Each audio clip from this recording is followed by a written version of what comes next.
Uh-oh. Transgender sex offender, registered sex offender, will escape prosecution after he allegedly tried to kidnap a child from a Colorado schoolyard. Now, this is due to a controversial law that is pathetic. You got out-finessed by a 9-year-old. You try to put a 9-year-old in the trash bag? It's pathetic, man. You got juked by a kid. driving some fierce criticism. Alexis McAdams has the details for us. Good morning, Alexis. Hi, Dana. So, yeah, this is going on out in Colorado, right outside of Denver, where the suspect could be back out in the streets any day after the court says the registered sex offender cannot face charges. Why? Because they say he's mentally ill. There he is on your screen.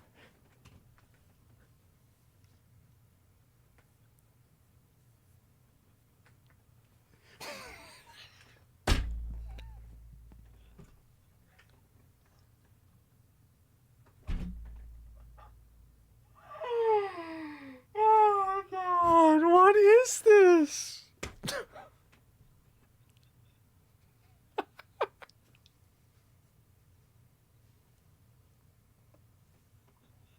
How does this happen?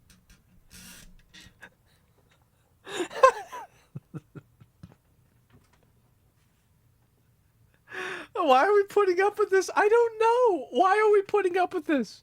This is crazy. What's going on?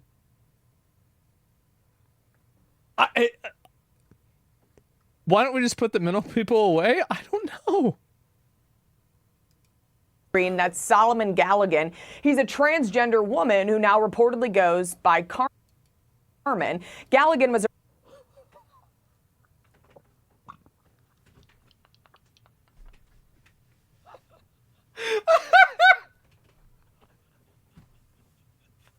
What?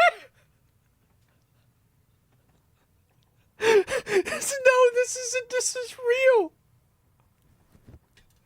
Oh my fucking god. How is this?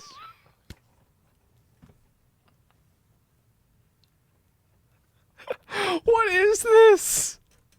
I'm surprised that person been on. Yes, this is insane. It's hilarious. I'm nowhere near this creep. Oh my god. I don't even know what to say.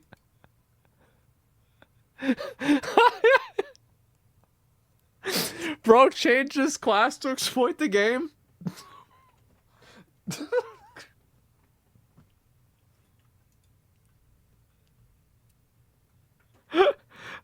arrested last year after he was caught on What? camera. Last year? What? There he is on your screen. That's Solomon Galligan. He's a transgender woman who now reportedly goes by Carmen.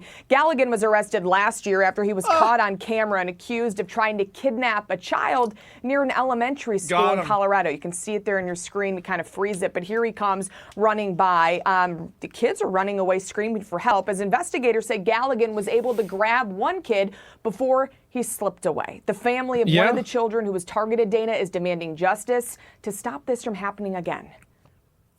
And I want to be a community advocate, not only for what happened to my son and his friends, but also for the community at large, because things like this affect us all in the community. You got to get these Nevrons under control.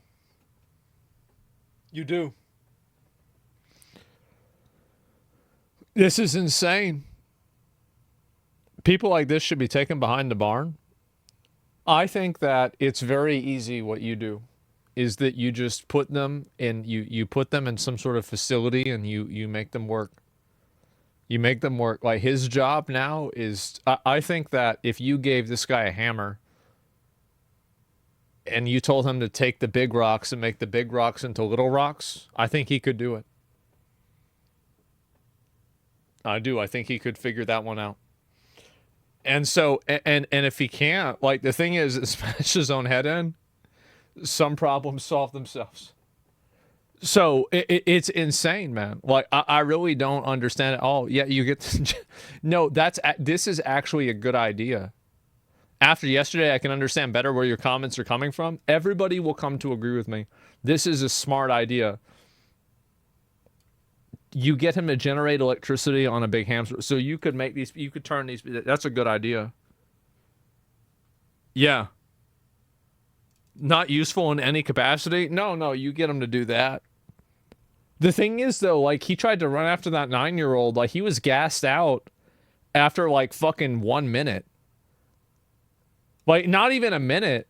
One of the children who was targeted. Like, Dana, he can't. Like, you literally got juked and outran by an 8-year-old. Again.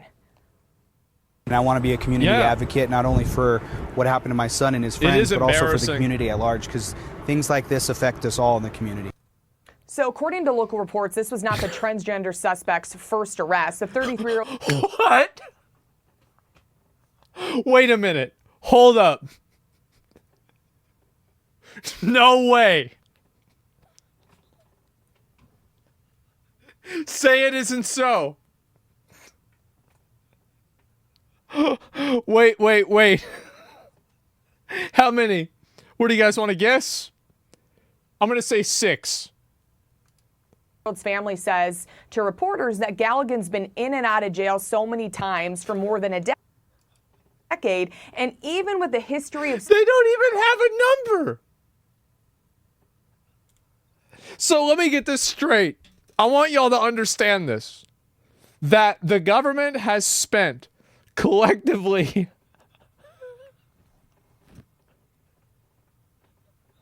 over $1 million. I guarantee you, over $1 million in court fees, services, jail time to micromanage this retard.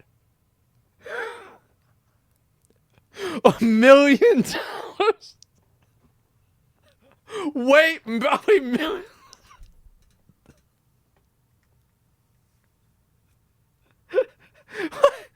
How does this happen? This video is the ultimate I told you so? Yes. Can you believe this?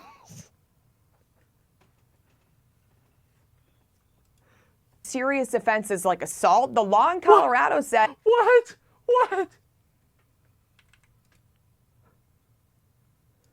Says to reporters that Galligan's been in and out of jail so many times for more than a decade. They don't even know. And even with the history of serious offenses like assault, the law in Colorado says the case has to be dismissed if the person is, quote, non-restorable. But the assistant district... Wait, shouldn't that mean you just kill them? If somebody's non-restorable and they're violent, shouldn't you just kill them? Like, I don't know. Like, I'm just... Wait, what do you mean? Like, how do you do this? Like, he gonna go... What do you think's gonna happen to that kid if he captures the kid?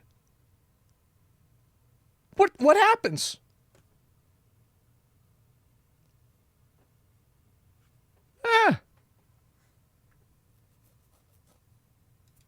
Attorney himself says that law has to be updated. Yeah. Ultimately, it begins with legislative change. If we are going to allow a case to be dismissed under the criminal statutes, then we need to have stronger civil commitment. So according to reports, this is the fourth time prosecutors have dropped felony charges against Galligan due to competency.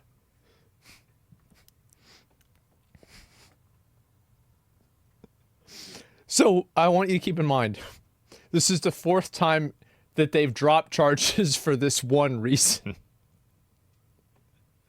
You understand that, like, these are 2 different levels of, like, you know, concentric circles. And there were also times where he went to jail. So very clearly it was more, probably he's a 31-pluser. I think we've got ourselves a genuine 31-plusers. Oh my God, why kill him when you can let him loose in the public and have him abduct and assault kids? I can give him an ass murder, but if I start flinging shit at the officers and drawing on my wall with it, then they can't arrest me. I don't know. Dude, this is amazing. I think that any of the... You know what they should do? They should make this guy... They should say, listen, if you... Like, for any of the lawmakers that are dealing with this person... And if any of them say, like, oh, no, we can't do this, we have to approach this person with compassion, I would be like, I completely agree with you. This person now is going to live with you. And the police are not going to investigate or deal with any problem that this person may create in your house. Yep. The judge needs to house them. Yep. Put them in their house. The Karen Collective supports them. This is your new nanny. That's right. You want to be compassionate? Yep. You're going to get it. Issues, and there's no guarantee if he will even be held long term. So we'll keep an eye on it, Dana. That's wow, great. Alexis, thank you. Yeah. Right there in my old stomping grounds. Yes, indeed. I'm Steve. I cannot fucking believe this shit, Transgender. man. I cannot fucking believe. This is so ridiculous. It's insane. Why aren't we keeping our kids safe? Because the people that are making the decisions to not have this guy, go back out, don't send their kids to the school that this guy goes to. That's the reason why. It's because they have no issue with this at all, because they never have to deal with it. The most compassionate thing you could do is put him in an asylum, not to keep him living on the streets. Yeah, like, what do y'all think? Do you really think that, like, after they let him out, after they inevitably let him out after this one, do you really think he's going to say, damn, I'm going to start learning about chemical engineering. I guess I'm going to have to be a doctor because this whole crime thing isn't working out. I've got a feeling that's not what's going to happen.